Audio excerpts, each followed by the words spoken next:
Welcome back to Movies on the Brain, where we dive into epic action and blockbuster spectacles. I'm Jason, and today I'm rolling out with the movie that kicked off an explosive franchise, Transformers. Directed by Michael Bay, Transformers brings larger-than-life action, stunning visuals, and unforgettable robot showdowns to the big screen. Starring Shia LaBeouf, Megan Fox, and Josh Duhamel, this film redefined what we expect from live-action adaptations of beloved franchises. In Transformers, we're introduced to an intergalactic battle for Earth, filled with intense action, epic stakes, and some serious, more than meets the eye moments. Let's dive into this explosive blockbuster and see what made it a game changer for the action genre. Transformers opened in theaters on July 3rd, 2007, with a budget of $147 million.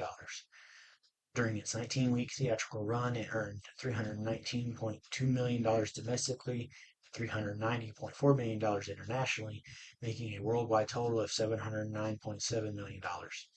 Its opening weekend saw it earn $70.5 million, finishing number one in the box office, ahead of Ebb and Almighty, License to Wed, Live Free or Die Hard, and Ratatouille, numbers 5 through 2 respectively, with License to Wed also opening the same weekend.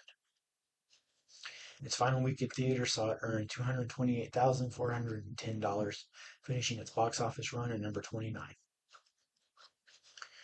The planet Cybertron was ravaged by a civil war between two Transformer factions, the Autobots led by Optimus Prime and the Decepticons led by Megatron for the Allspark, a cube-like object that is the source of all Cybertronian life. The Autobots want to find the Allspark to rebuild Cybertron and end the war, while the Decepticons want to use it to conquer the universe. Megatron found the Allspark on Earth, but crash-landed in the Arctic Circle and was frozen in the ice. Captain Archibald Witwicky and his crew of explorers stumbled upon Megatron in 1897. Captain Witwicky accidentally activates Megatron's navigation system, causing his eyeglasses to be imprinted with the coordinates of the Allspark's location. Sector 7, a secret U.S. government organization, discovers the Allspark in the Colorado River and builds the Hoover Dam around it to mask its energy emissions. Still frozen, Megatron is transported into the facility and is reverse engineered to advance human technology. In the present day, the Decepticons, Blackout, Scorponok, Frenzy, Barricade, Starscream, Bonecrusher, and Brawl have landed on Earth and assumed the disguise of Earth vehicles. Blackout and Scorponok attack the U.S. military base in Qatar and try to hack into the U.S. military networks to find the location of Megatron and the Allspark. Their mission is thwarted when the base staff severs the network cable connections, while Blackout destroys the rest of the base. Captain Lennox, Sergeant Epps, and their small group of survivors with photographic evidence of the robots escape to destruction, only to be pursued by Scorponok, but he is repelled by airstrikes.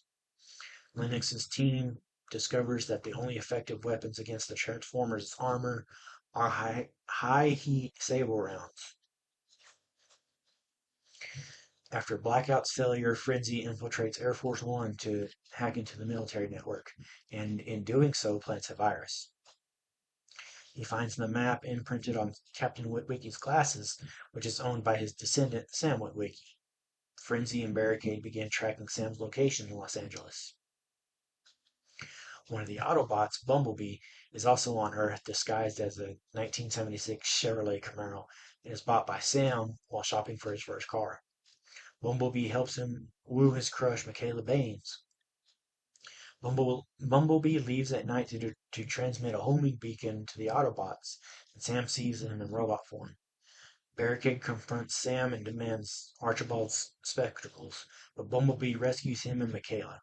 After Bumblebee upgrades his vehicle form by scanning a 2007 Chevrolet Camaro, they rendezvous with the Autobots, Optimus, Jazz, Ironhide, and Ratchet, who have landed on Earth and taken on forms of Earth vehicles as well. Sam, Michaela, and the Autobots return to Sam's house and obtain the glasses.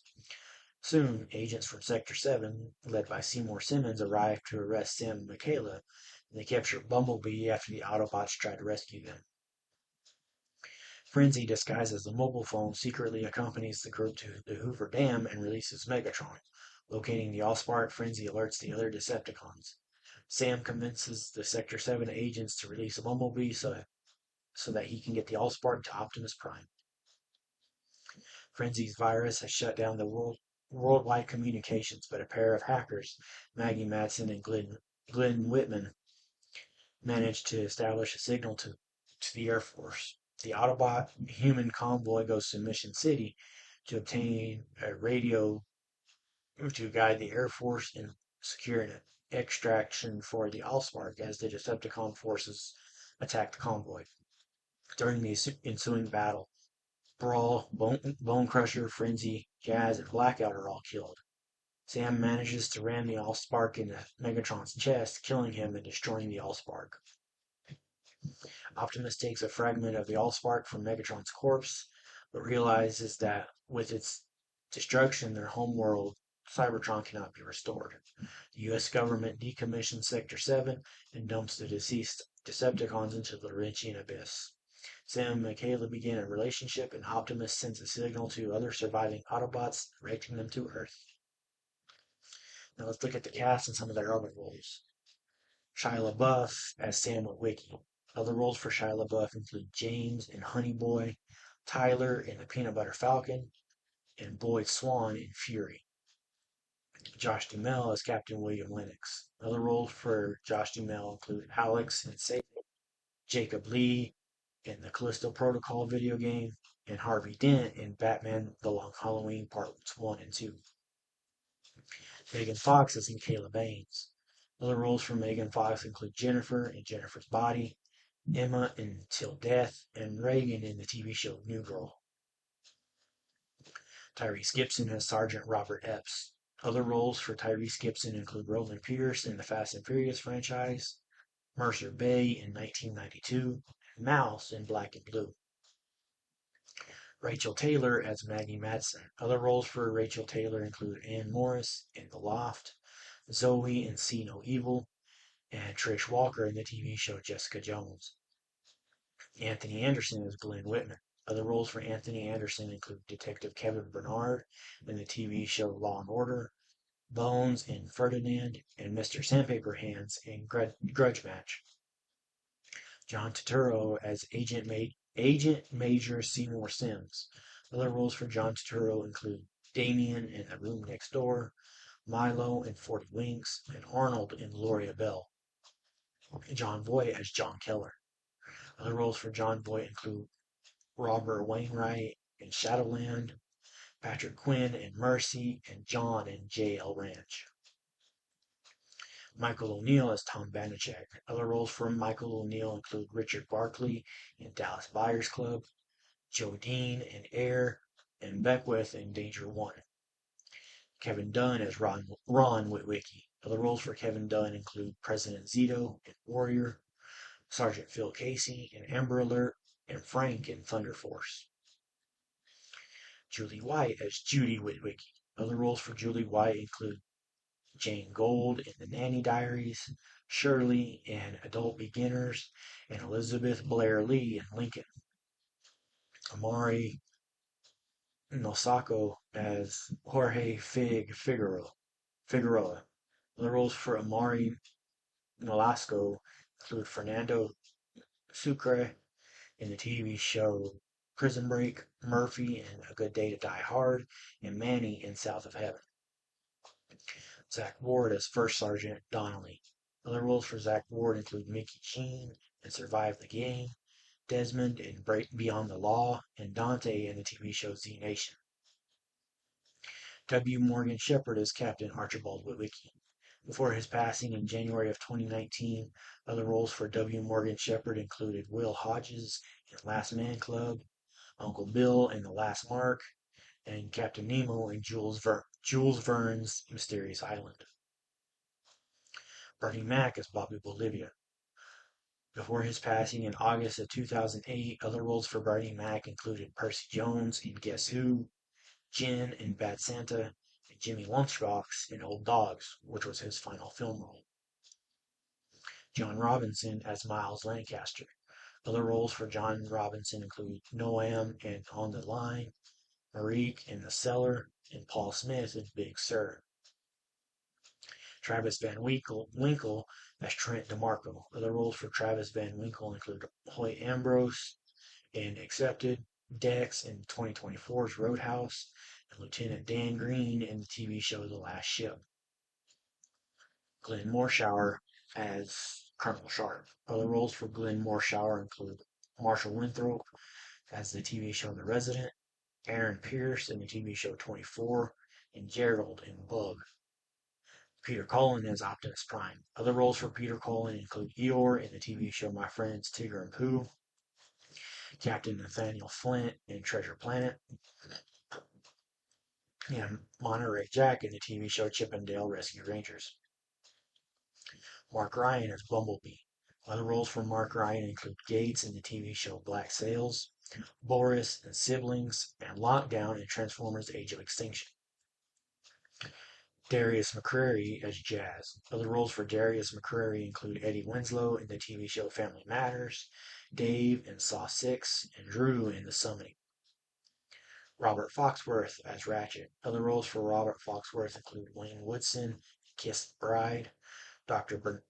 Bernard Chenoweth in the TV show 6 Feet Under, and Richard Michaels in Beyond the Stars. Jess Harnell as Ironhide and Barricade. Other roles for Jess Harnell include Wacko Warner in the TV show Animaniacs, Abraham Lincoln in Mr. Peabody and Sherman, and Chili in the TV show Doc McStuffins. Hugo Weaving as Megatron. Other roles for Hugo Weaving include V in V for Vendetta, Thaddeus Valentine in Mortal Engines, and Tom Doss in Hacksaw Ridge. Jim Wood as Bone Crusher. Other roles for Jim Wood include Not Enrique in the TV show Troll Hunters Tales of Arcadia, Lyle in Sweet Old World, and Crowbar in Transformers Dark of the Moon. Reno Wilson as Frenzy. Other roles for Reno Wilson include Officer Carl McMillan in the TV show Mike and Molly, James Lewis in the TV show Bel Air, and Orlando in Crank and Crank High Voltage. Charlie Adler as Starscream. Other roles for Charlie Adler include Buster Bunny in the TV show Tiny Toon Adventures, Super Rooster and Hit Pig, and MODOK in the TV show Avengers Assemble. You know, I love that Peter Cullen reprises his role as Optimus in this after having played him in all the cartoons up to this point. To me, Peter Cullen is Optimus. Seeing Lennox and Epps as well as the others in that scene that they are humanized for a bit was nice, even if you know what's about to happen. Colonel Sharp, despite his last name, isn't very sharp when it came to that chopper. I do like that even though the first voice we hear is Optimus, the first Transformer we actually see is Blackout. I still remember the first time I watched this, how jarring it was to go from that war zone at the airbase to all of a sudden we're at a high school. But as I've gotten older, I really respect that change. It gives us a chance to breathe and laugh a bit at Sam. While I like the flashback to Archibald Witwicky, I honestly would have loved to get a prequel movie exploring that. Sam's dad faking him out by driving through the Porsche lot was messed up but funny at the same time. I do love the deadpan delivery of you're not getting a Porsche followed by what is his name? Uh, Kevin Dunn's laugh. Uh, Seeing this almost makes me forget that Bernie Mac passed away a year after this movie came out. He was so much fun in his role in this. John Boyd is so good at speeches. He got me hyped, and I wasn't even in that room. I loved Sam's comeback to Trent during their exchange at the park. And by the way, Travis Van Winkle is portraying Trent. I love that you can tell those comments got under Trent's skin. Sam stammering over his words when Michaela's in his car is so funny. Shia LaBeouf plays it so perfectly. Plus, I really enjoy the chemistry between Shia LaBeouf and Megan Fox. When Sam finally gets Michaela home, I never noticed an instrumental of what I've done is playing in the background when is asking Sam if he thinks she's shallow. Every time I watch this movie, it never fails that I thoroughly enjoy the hacking of Air Force One, and I always get grossed out when the flight attendant eats the snack cake off the floor as well. How did Frenzy manage to walk off the runway after Air Force One landed without getting shot, though? Seems like a kind of a plot hole, if you ask me. I'd love to see the behind the scenes footage of the first time sees Bumblebee in robot mode, or even when he and Michaela see Optimus and the others for the first time. I'm sure by the time this is posted, I'll have seen it, but I haven't seen it as of writing the script for this review. In all my times of seeing this, I never noticed Ron was in the police station when Sam gets arrested. Slow motion of Scorponok coming out of the sand has to be my favorite use of slow motion in the entire franchise. The framing, the amount of detail you can see on Scorponok, even how the three humans on screen looked during it. It's hard to bring in humor into a tense scene, but they did it in this with the phone call trying to get in touch with the Pentagon and having to find a credit card. Anthony Anderson is some much needed comic relief in this, and at least he sticks around longer than pretty much any comic relief in this movie. Shia LaBeouf sure put his body through a lot if he did all his own stunts, especially with that bike flip on the sidewalk and getting tossed up to a car's windshield. That really looked like it hurt a lot. It's a shorter car chase scene, but the chase with Bumblebee and Barricade is so good. Sam with the smoothness, followed immediately by Michaela trashing the Camaro. It's honestly one of my favorite scenes. One of my favorite scenes in this franchise is when Optimus, Ironhide, Ratchet, and Jazz land on Earth and get their vehicle modes. Sam and Michaela's action to when Ratchet says the whole line about pheromones is priceless, and whether the head scratch by Michaela was a part of the script or not, I feel like that added to that scene a lot. I wonder how many takes it took for Rachel Taylor and Anthony Anderson to get through that interrogation scene without laughing. The entire scene where the Autobots need the glasses and Judy and Ron come into Sam's room is so well shot, especially for it being a scene at nighttime. And then we get that funny line by Judy before Michaela comes out of hiding. John Turturro is so good as a secondary antagonist in this. Such a good scene when Simmons, Sam, and Michaela are in the Suburban before Optimus stops them and demands Sector 7 let Sam and Michaela go. I do wish Brian Stepanek had a bigger role in this. He's such a good actor. I do love the character development we get with Michaela during the whole scene with Simmons, from finding out she has a record to finding out why she has one, then asking Sam if he's ever had to sacrifice anything. Michaela is honestly a better written character than Sam at this point. Watching the Secretary of Defense learn about both Sector 7 and the Mars rover transmission is such great acting by John Voight. His face and eyes tell so much without him having to say so much. The facial expressions of Shia LaBeouf really tell the story once we see Megatron and Hoover Dam, especially when he realizes Sector 7 knows where the Allspark is. Standoff between Sector 7 and the military is so well shot, and even given how chaotic it is, and Simmons finally relenting and taking Sam to Bumblebee is so well written. I'd have honestly loved to be in the writer's room when they were discussing the scene where the Allspark shrinks after Bumblebee touches it, because of the way the Allspark shrinking is animated is so nicely done. You know, Hugo Weaving isn't Frank Welker, but I do really enjoy his take on Megatron in this. I don't know what it is about it, but Bone Crusher skating through the bus never fails to enthrall me. Maybe it's because of the fight with Optimus afterwards, but both of those scenes are so good. I know it's to show how ruthless Megatron is, but to rip Jazz in two seems just a little bit excessive. I don't remember much about its original release, but I know it was a spectacle to see all those explosions, firefights, and the intense action.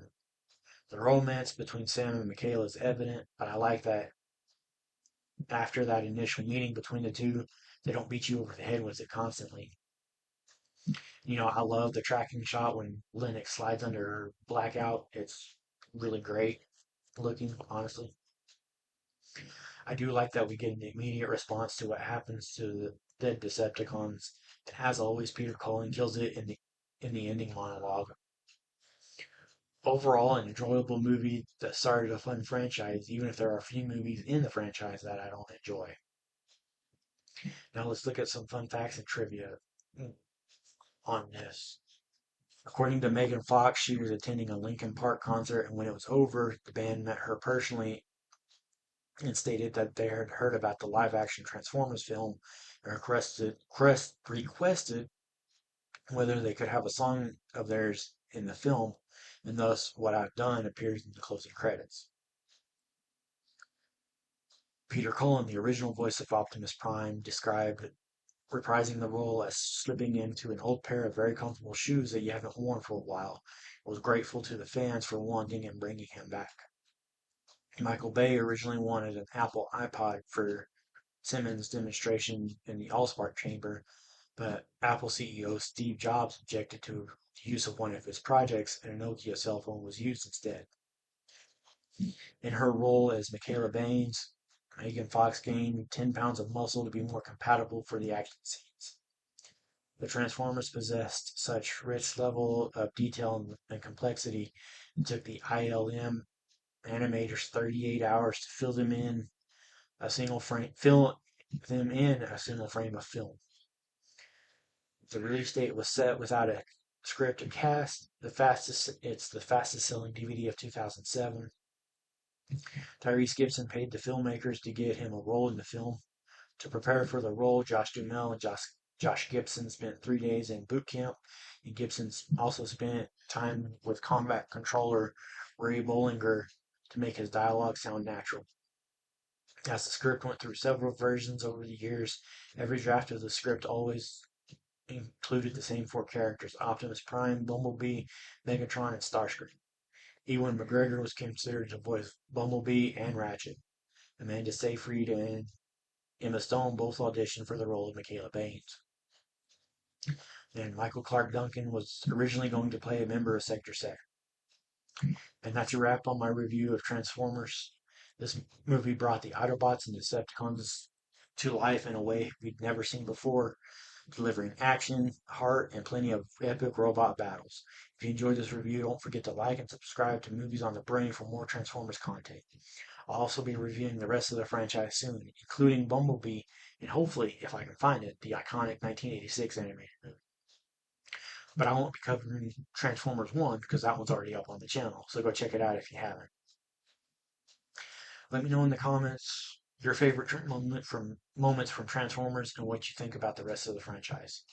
Thanks for watching, and until next time, roll out.